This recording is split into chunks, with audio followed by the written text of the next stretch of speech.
Après Mohamed et Eddie, faut-il continuer d'utiliser le LBD?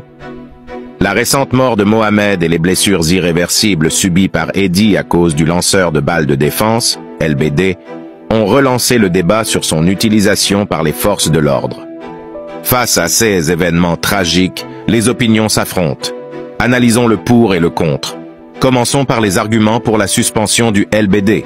Premièrement, les cas tragiques. L'émotion suscitée par des cas comme ceux de Mohamed et Eddie est palpable. Cet incident malheureux montre le potentiel de gravité lié à cette arme. Deuxièmement, les blessures graves.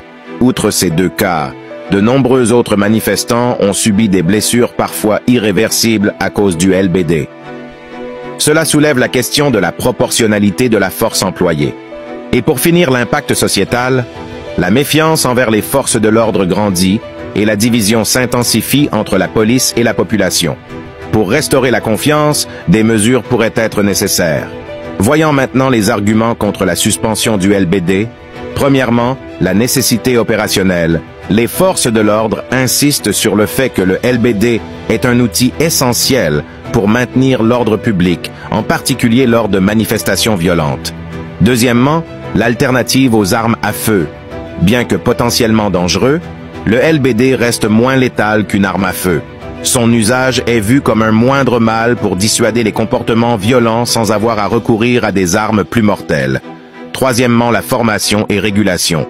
Plutôt que de bannir complètement le LBD, certains estiment qu'une meilleure formation et une régulation plus stricte pourraient réduire les incidents.